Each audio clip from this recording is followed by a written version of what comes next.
Muawiyah. By this time, the condition of the Islamic Ummah had reached an unbearable state.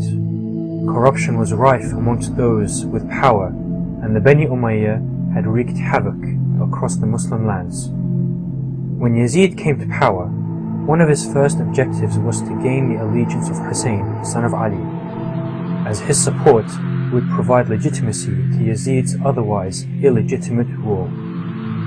Hussein, who had inherited the qualities of his father and grandfather before him, refused the request, and in doing so, put himself at risk of persecution from the Caliph.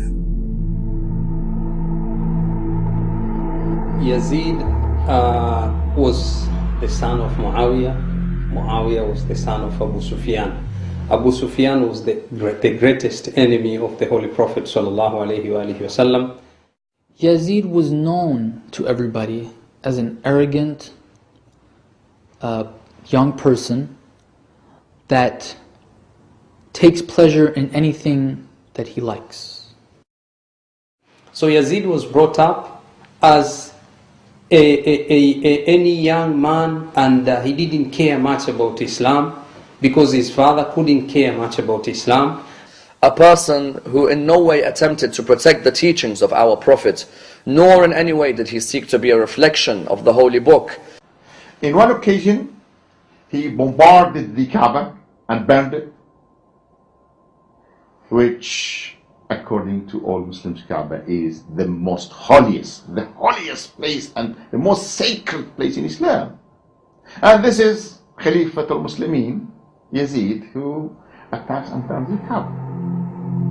In second incident, it was the attack on Medina, and it was called Wept al-Harra, where the soldiers of Yazid were ordered to kill thousands of people and rape the girls and the ladies there. If you could find someone who would do an evil thing, then Yazid would do more and more. He broke every single law of Islam openly. News spread across the Ummah of Hussein's stance against Yazid. The people of Kufa, which was one of the weaker links in the Caliph's empire, called upon Hussein to lead them against Yazid in a bid to overthrow the Umayyad dynasty. Countless invitations were made to Hussein, who was by now on his way to Mecca to perform the Hajj pilgrimage. He decided to further investigate the situation in Kufa and to confirm their loyalty to him and his cause, so he sent Muslim, son of Aqil.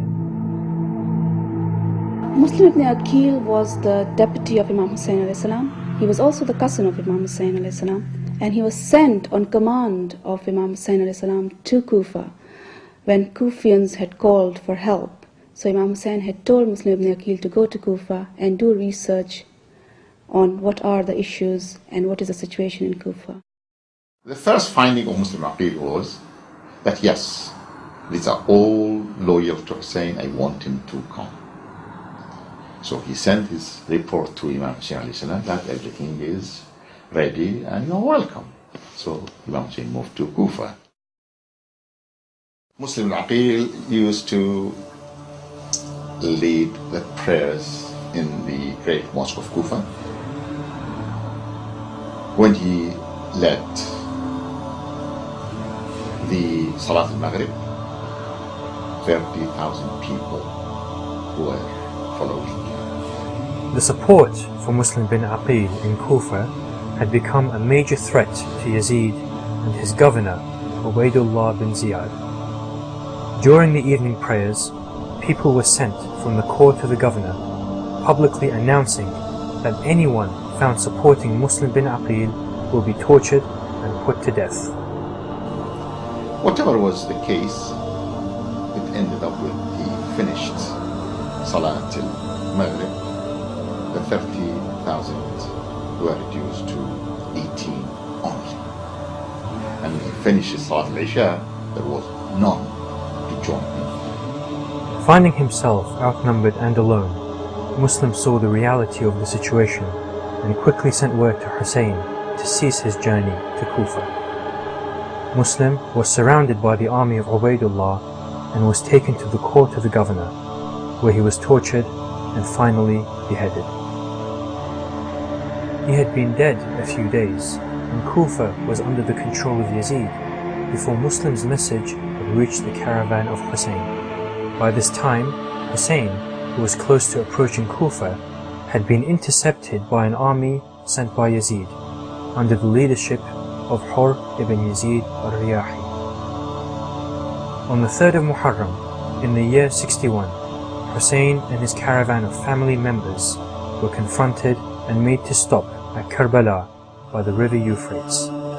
For it was not only Hussein's companions that chose to accompany him, but also his sons, his women, and younger children, in the knowledge that they were under grave danger and probable death. Were Hussein just to take his companions, certain people may argue that he was willing, yes, to sacrifice himself, but not sacrifice his family. Yet we find that Hussein takes alongside him his sons, takes alongside him his sister, takes alongside him his nephews, takes alongside him his brothers, to show the world that the religion of Islam comes first, and that the concept of justice comes first, and that if it means that the family must lose their lives in order that the principle of justice continues, and that the teachings of the Prophet are protected, then so be it. If someone went there with an intention of getting material wealth or worldly gain, obviously they would never take their women and their children. It just doesn't make sense. If it had only been the men there and they had been killed, there would have been no witnesses. Had Imam Hussein and just men from the family gone, then there would be no one to recount the stories of Karbala in its true form. It would be these children whose blood was shed on the day of Ashura that would speak about the unspeakable events of the day of Ashura. It would be the women, it would be Lady Zainab who would go out there and tell the world what occurred on the day of Ashura. Hussein offered to leave the Islamic lands and head east. Hur reported the offer back to the Caliph, yet Yazid was not open to such negotiations and insisted that Hussein and his small camp were annihilated. On hearing this news, Hur had to choose between success in this world or in the hereafter. There are many companions on the 10th of Muharram who one may look to as a source of inspiration in our lives. But one particular source of inspiration for myself is the companion Hur bin Yazid al-Riyahi. Hur is a very good example to any human being that Allah subhanahu wa ta'ala gives a chance to all of us to revert.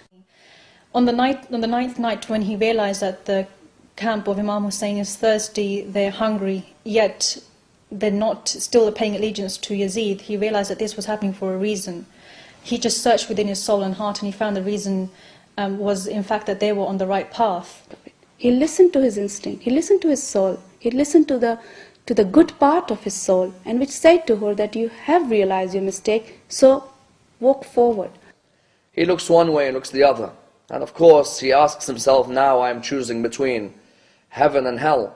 And he recognizes that the place of success is with Imam al-Hussein. When Hur was reaching the tent, Imam Hussein told Hazrat Abbas, the commander of his army, that go and receive, your brother in faith is coming to you.